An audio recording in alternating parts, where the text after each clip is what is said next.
collaboration with the Cyprus Mail. This is the Cyprus News Digest with Rosie Charalambous.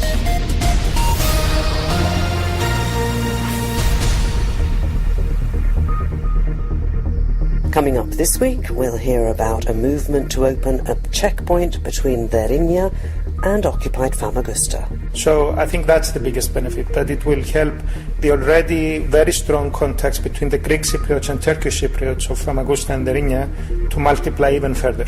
And we'll talk to the Spanish ambassador, to Greek filmmaker Christina Pitouli, and to Magda Zenon, who works in gender issues here in Cyprus. They were all at an event this week discussing female genital mutilation. Even in Spain, there are many people that still think that FGM is the right thing to do for their daughters. And I really wanted to include their voices because I think we need to know what they think about it and try to understand why they still defend it. Next Saturday, May the 16th, between 10 and 11 in the morning, groups are going to gather on both sides of the Green Line in the Derinya area near Famagusta. There are lots of NGOs taking part. What's it all about? They want the crossing opened. With me from one of the organisations that's very much involved, and that is the Famagusta Bicommunal Initiative, is George Lordos. George, the idea behind this obviously is to get the checkpoint there opened. It's a little amazing really that it's still closed, isn't it? Indeed, Rose, it is. If you think about it, in Nicosia there are 3 checkpoints opened, and there are discussions for a 4th and a 5th one. And in the Famagusta-Derinya area, there is nothing, really. We have to go around a 40-minute round trip through the Agios Nikolaos base. We see all these organizations that are supporting this call to open a checkpoint there, see benefits for Derinya and Famagusta, and it has universal support, I would say, on the Turkish Cypriot side, certainly. It is not a political thing, it is not a left or right, it has quite universal support. Massive list of organisations that are going to be taking part on both sides. How did you get them all together? This you would have to ask our miracle working Turkish Cypriot friends, Serdar Atay and Okan Dagli. You know, they are really tireless workers for peace, and I take my hat off to them. So you're expecting literally hundreds on both sides. But what's going to be happening? I mean, they're just going to be each side of where the checkpoint should be open, or are they going to try and cross? There will be peaceful demonstrations on both sides, and we would like to see Greek Cypriots and Turkish Cypriots on both sides, on the Famagusta side and on the Derinya side. And, so that it wouldn't be just Turkish Cypriots on the north and Greek Cypriots on the south. It is sending the message that that Derinya and Famagusta, which are at this far end on both sides, if you like, they are at a dead end, literally, economically and in terms of development, that they are also looking after their own interests, and they want to see a connection which will be mutually beneficial to Derinya and Famagusta. Let's talk about that, because the beneficiality to both sides, if that checkpoint's opened, I mean, what do you see being the immediate result of that? Presumably business. What I see as is the same result that we've had for the last 11 years. We've had a multiplication of contacts between the communities since the checkpoints first opened 11 years ago. And that has only led to benefits for the peace effort and the solution effort. It has led to thousands of friendships and associations and things done together between people from both of the main communities on the island. So I think that's the biggest benefit, that it will help the already very strong contacts between the Greek Cypriots and Turkish Cypriots of Famagusta and Derinya to multiply even further. Once you take away, this physical stumbling block of being having together. to go 17 or 18 kilometres instead of 800 metres. Having to do a 40-minute road trip to do a 5-minute crossing. I mean, this is. And then one could presumably see members of both communities crossing over to go and eat out or go and shop or whatever. Exactly. You can see many things happening, and it will be up to the individuals, to the citizens, to decide what to do with it. But we have only seen benefit as Cypriots from the checkpoints, and we think it's time for Famagusta and Derinia to also share in that benefit, not only Nicosia with the 3 checkpoints. Tell me a little bit about the Famagusta initiative and indeed how you feel with the imminent resumption of negotiations now that Mustafa Akinci has been elected in the north. Famagusta was mooted as possibly, handing back Varosha before the negotiations were complete and so on. Both the leaders seem to be saying maybe that's not such a good idea at the moment. How do you feel about that, and what is your initiative sort of doing at the moment apropos of the whole issue? Well, the Bicommunal Famagusta initiative issued a bicommunal declaration in November of 2013, just as the negotiations were getting underway, where we were calling for some package of confidence-building measures involving the walled city, involving Varosha, involving the port. This is our position, but it's up to the leaders to juggle the needs of the negotiation for an overall settlement, which we very much want to see as Famagustians, and also how a set of confidence-building measures would help in that direction. After 40 years of disappointments, of efforts for a solution starting and failing, people on both sides have become jaded and disillusioned, and it is our belief that confidence-building measures that are tangible and that people can touch and see are essential to, allow the people to hope that this time really is different. This time, the 2 leaders, Mustafa Akinci and Nikos Anastasiadis, will go all the way towards a solution. And I would say that the political leadership also needs this. They also need the confidence-building measures so that the public opinion will warm to the idea of a change in their lives, of a solution, which will then make it easier for the leaders to express that idea in a comprehensive, agreed settlement. That's a sticking point, isn't it? The fact that there doesn't seem to be any preparation being done to prepare people for the possibility of another referendum if a solution or an agreement of some sort is reached.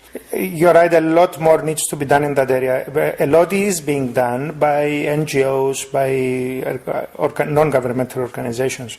But the political leaders should take to the streets, just like they do at election time, to the streets and the coffee shops to also explain why a solution is to the benefit of the average person. Do you think the average Cypriot, both sides, is aware of those benefits, particularly the economic ones with the current situation? Certainly the situation is much different from 2004. I do hear people talking about the economic benefits of a solution, whereas 11 years ago it was the only talk of costs, etc., because it was the bubble time in the south at that time. So I think the narrative has changed.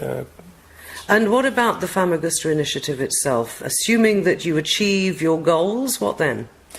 Well, our long-term goal is to see a revived, reunited, prosperous Famagusta for all its citizens, a multicultural, multi-ethnic Famagusta. It needs a hell of a lot of work done to it, though. Right. And I mean, what sort of plans have you got in place to approach it? I mean, particularly if you look at, for example, town planning, you need a real clear groundwork laid, don't you, for the infrastructure to be repaired or indeed constructed the way it will benefit everybody long term? Well, I mean, the whole town planning question is one for the organized and elected representatives of the municipality, really, at the end of the day, to decide. So what we do is engage in the bicommunal activities that multiply the contacts, and out of these, new activities spring up. I won't mention names now, but I know personally several activities that have started because of the fact that we have these contacts. And many of these activities were in the direction of what should the future Famagusta look like, or what are the questions that we need to be addressing as Famagustians to have a vision for our city. Well, a lot of people with that vision for the city are going to be gathering, as we said, on May the 16th. I'm presuming that even if people aren't members of the organisations taking part, you'd like to see as many people there as possible. Of course, we would like to see as many as possible, and So yeah, it's May the 16th, 10 to 11, on both sides of the checkpoint, Famagusta side and the Rinya side.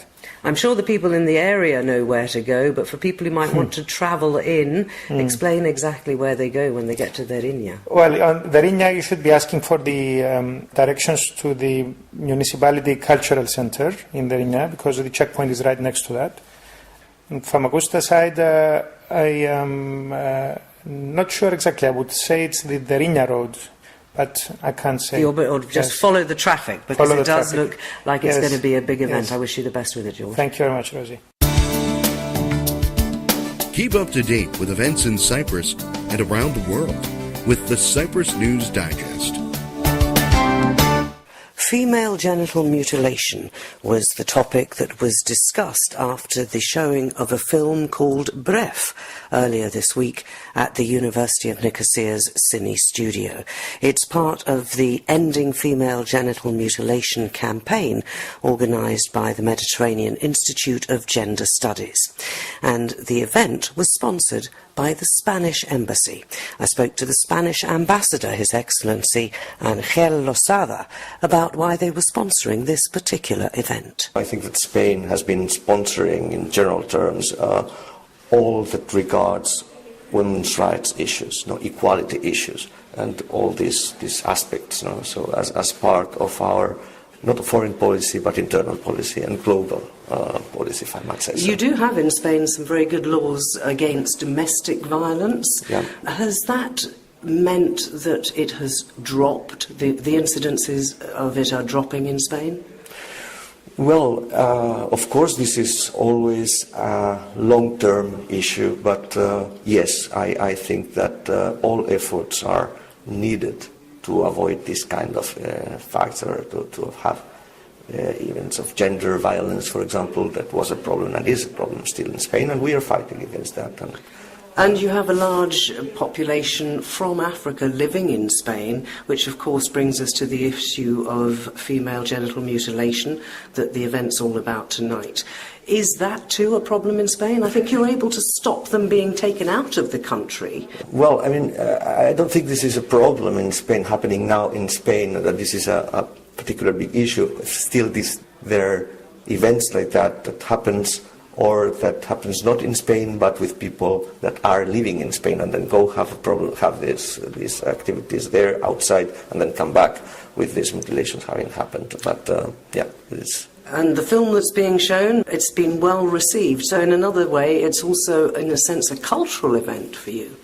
It is also, but I think it's more, rather than cultural event, is a sociological, political event in terms of putting into consideration the rights, the equality, the right to equality, and these and gender issues are essential part of equality policies, and I think that's the whole issue, how to make clear that without equality, in general terms, without gender issues, without good policies on gender issues, you don't have real equality rights.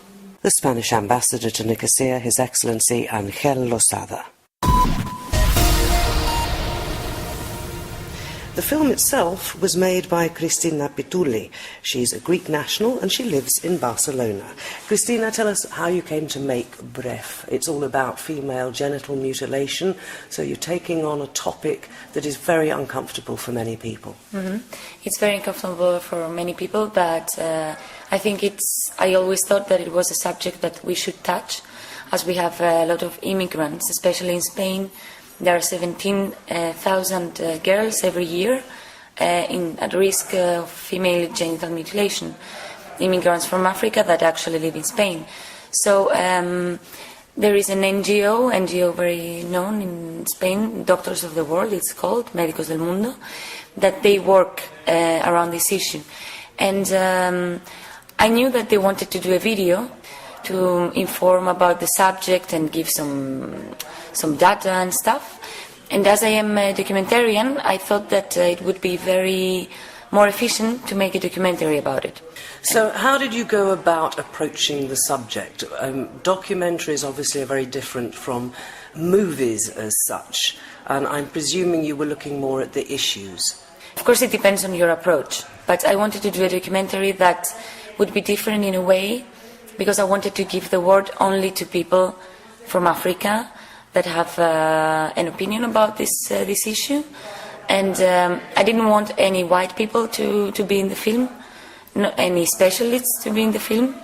You can only hear people from Africa giving different opinions of the subject, depending on their experience or the reflection that they have made.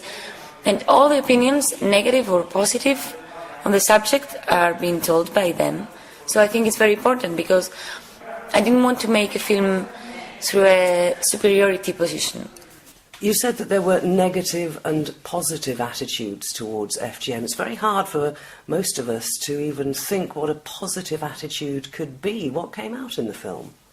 It came out because if you want to show a realistic view of the situation, we have to include positive voice for FGM, because even in Spain, there are many, many, many people that still think that FGM is the right thing to do for their daughters. And I really wanted to include their voices, because I think we need to know what they think about it and try to understand why they still defend it. And why do they still defend it? Because it's particularly the medical implications further on in a woman's life when she may have children and so on are very serious. Yes, of course, but for example, many women think that, or have been told that if a little girl dies after FGM, after the practice, it's because she was cursed. It wasn't because of the blood. So there is a lack of information, especially in Africa, in their countries of origin. But when they go in Europe, there are I found two different cases, to generalize.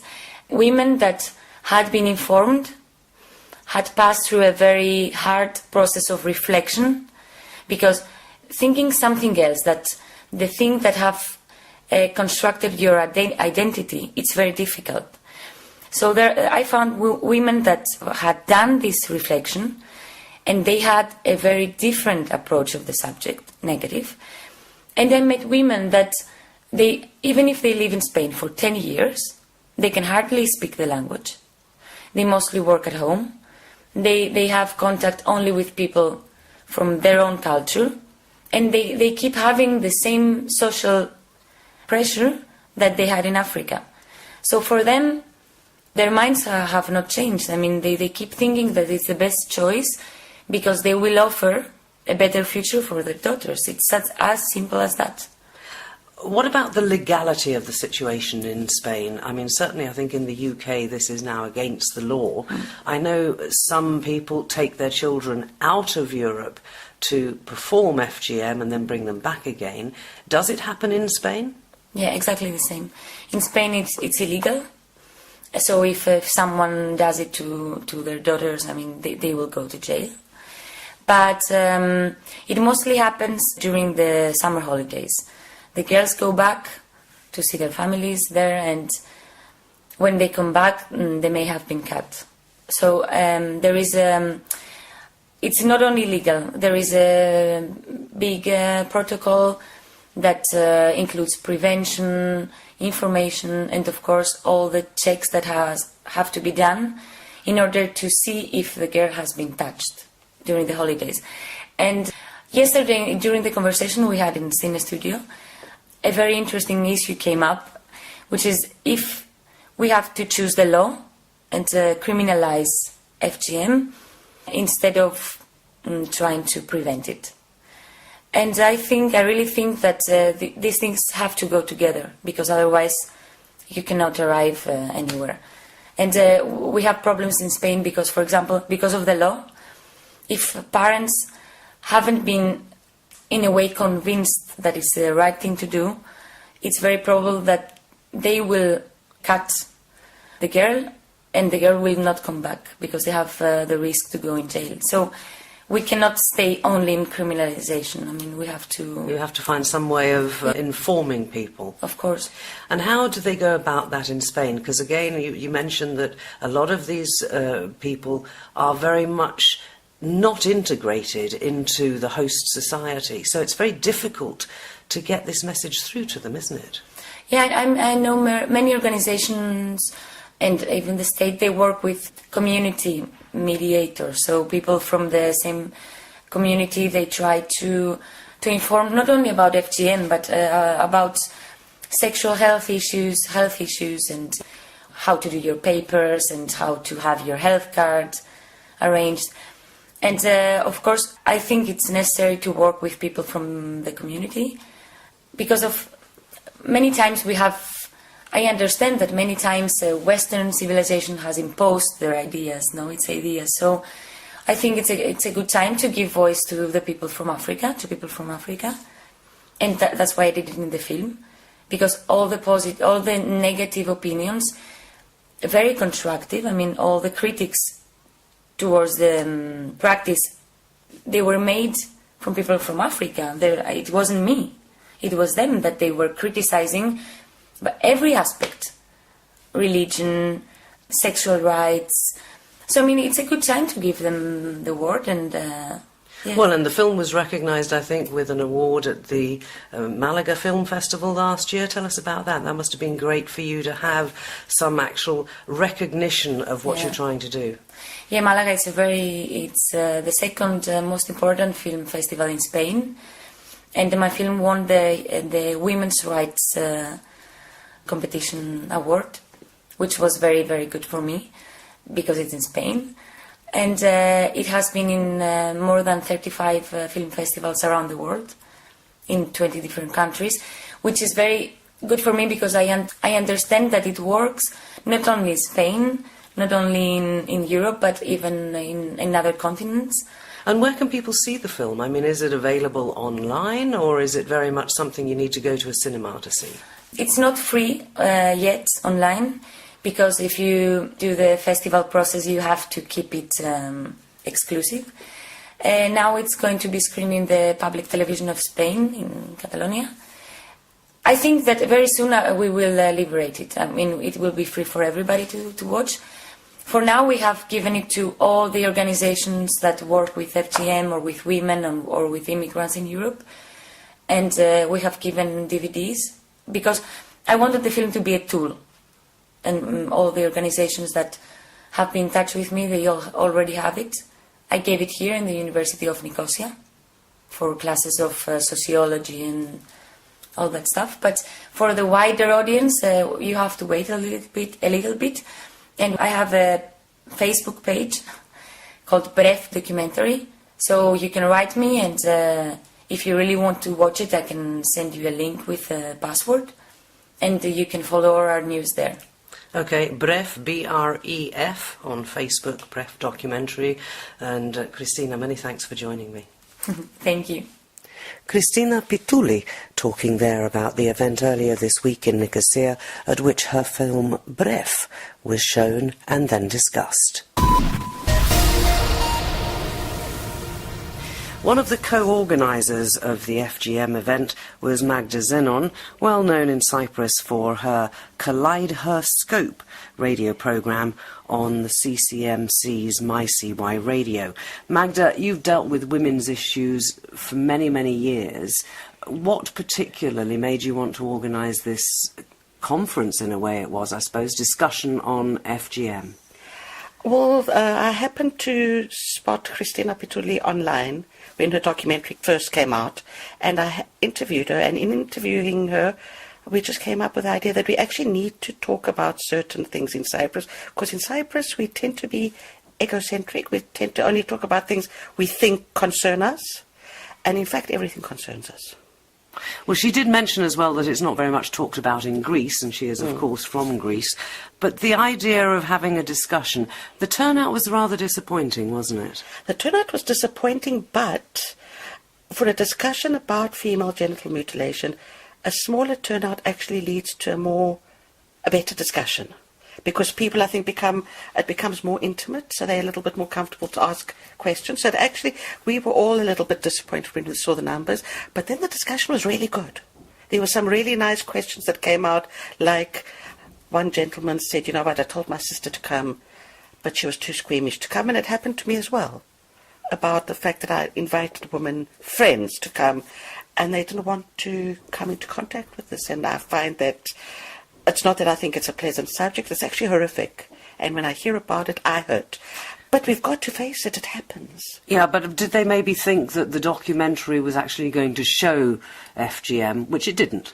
But because I had seen the documentary before, I told 2 or 3 of my friends, come, they said, no, we don't want to. I said, it's actually just a conversation, because the documentary picks up women that have had it done, so you just see them talking.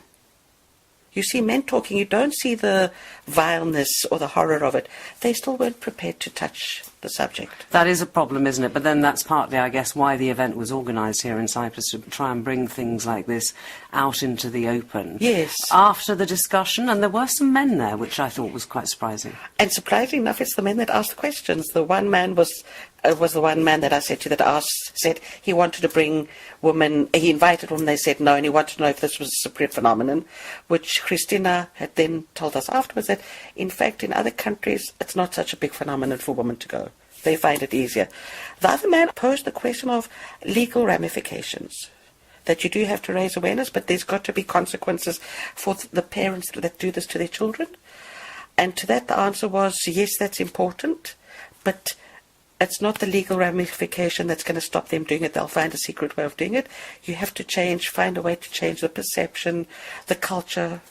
You've got to find a way to make all people realize that I have responsibility for my body, and only I have responsibility for it. People cannot make a decision for my body. And that's going to be very difficult to get across. Finally, what do you think the impact will be for society in Cyprus? Well, Christina's actually given us the documentary, so we're going to try and organise more screenings. And we do like the idea of smaller screenings with the younger people, see if we can get it into the migrant communities. Slowly. We can't, it's small steps at a time. We've got to keep on trying. Magda Zedon, one of the co-organisers of the event on female genital mutilation, which took place earlier this week in Nicosia.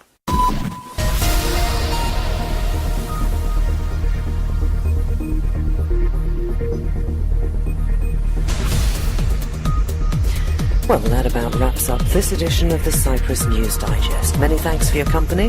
Hope you'll join me next week. Till we meet again, take care and God bless. Bye-bye now.